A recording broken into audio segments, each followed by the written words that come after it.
Maqaan koo kan kabajaaf kan jaalallee koo kanan akka lubbuu kootiitti jaalladhu tasammaadhaaf tasammaa koo akkam fayyaa keeti maal taata nagaa akka taatee nan beeka tasammaa koo baay'een si jaalladha akkam baay'ee si jaalladhu immoo beektanatti fakkaata yeroo mara si argu si waliin haasa'u si waliin yeroo koo dabarsuun natti tola keessattuu bakkeewwan seena qabeessa magaala keenya keessa jiran walii wajjin yeroo deemnee daawwannu baay'ee natti tola si waliin yeroon ta'u gammachuu adda ta'e tokkotu natti dhaga'ama si dhabuun na dhukkubsa yeroo hedduu walii wajjin galma abbaa Jifaar deemnee daawwanneerra ani garuu waanan bakka seena qabeessa daawwadhuuf osoo hin ta'in waanan si waliin jiruuf qofa kan hedduu natti tolu hedduu na gammachiisa yeroo ati nagattee immoo sababa hojiitiin fiildiiwwan garagaraa deemtu keessi koo duwwaa waan ta'e natti fakkaata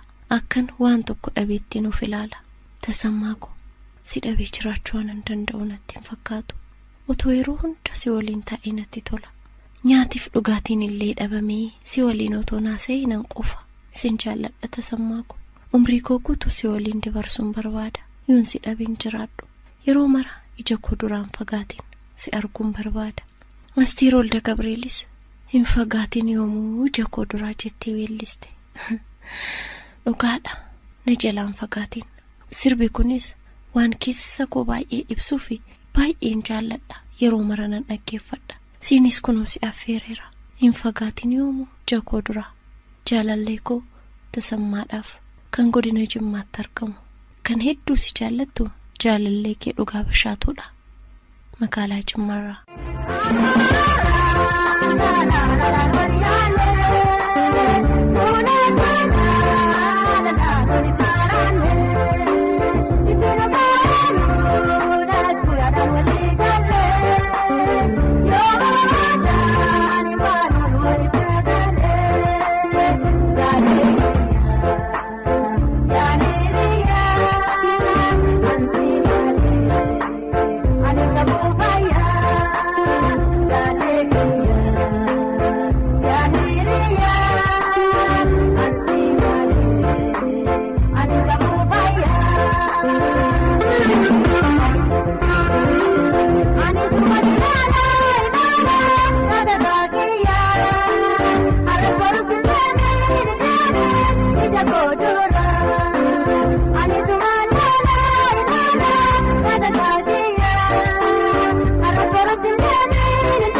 Nageenyi koo kabajaaf jaalala karaa dambalii jaalala raadiyoo Oromiyaatiin si haa ga'u maaloo waa'ee jaalala keetii yoon taa'ee yaadu sammuun koo boqonnaan argatu garuu yoon barreessee bifa barreeffamaan ibsa jedhu jechuma itti fayyadamuun beeku jaalleeku ani qaamaanis si bira jiraachuu baadhu yaadaan daqiiqaa muraasaaf illee si dagadhees si nadda ba'ee sin beeku lubbuuku seenaa waliin dabarsine duudha waan ta'eef himee yookiin barreessee xumuruu hin danda'u safuu ni yaadatta yoo ta'e gaafa maatiin keessan imala deemanii jennaan ati immoo ganamaan kaatee karaa dheeraa deemtee dhuftee wajjin oolle haala gaariidhaan waliin gangalannee wal dhungachaa osoo waliin taphannu ati jecha wayii dubbattee jennaan anis aareetan kanaan booda siyyuun barbaadu jedheen si biraa ba'uuf taanaan atis akkan aaree fi yaada keessa seenuu koo hubatte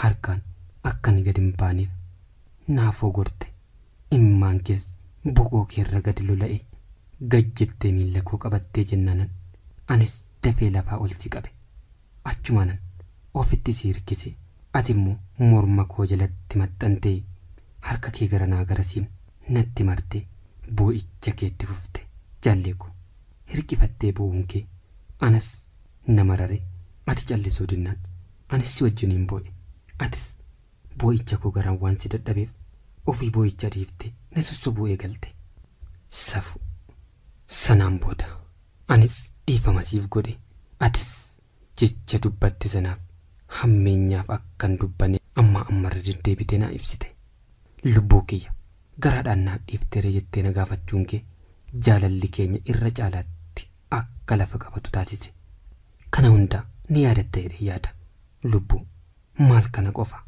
seenaan garaa nama nyaatu kayyoo mun dagatamne meeqatu jira. Safiyyee ko anan kana yoon jedhe ati kanaa ol yaadachuu dandeessa.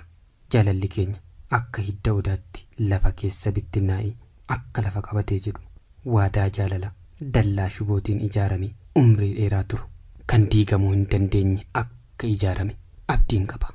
Safiyyee namoonni baay'een akka mucaa sana jala deemti amma maal goote jedhanii odeessaa kan turan yoomu akka nu wal biraan deemnee fi baay'ee akka si jaalladhu hubachuudhaan ammammoo nu raajeffataa jiru. Lubbuu ko ilaalchi wal dhabde yoomiyyuu gidduu keenyatti akka nu mamne nan beeka. Sin jaalladha lubbuu ko gaafa waaqni jedhe gaa'illi nu jidduutti ni uumamaatii hangasiifuu nagaan siif hawwa. Sin jaalladhas jaalallee koo Safiyaa Shigdootii fi Godinaarsii aanaa Honqoloo Waabeetti kan argamtuuf jaalallee kee Muzayyan Waadeeti Asallaarraa.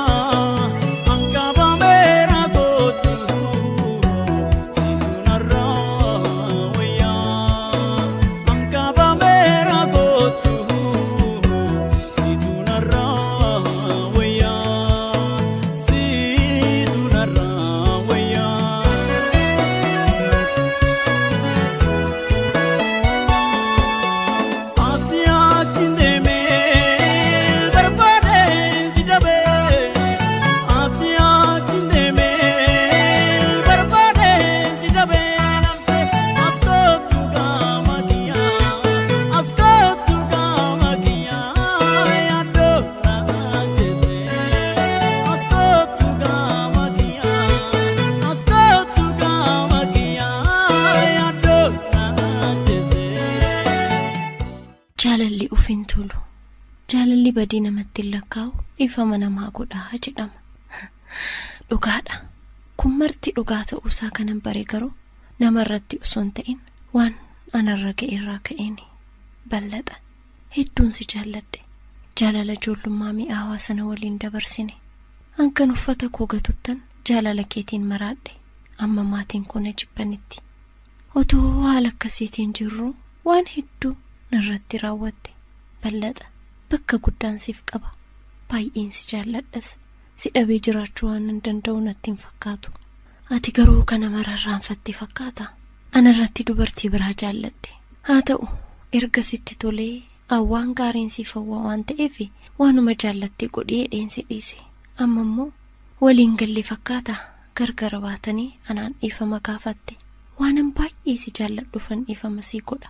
Si dhabuu waan na dhukkubsuuf si jibbee osoo hin ta'in otuman si jaalladhuun si dhiise. Sababaati nama biraa jaallatteen amma garuu badii kee amantee dhiifama yoo na gaafatte.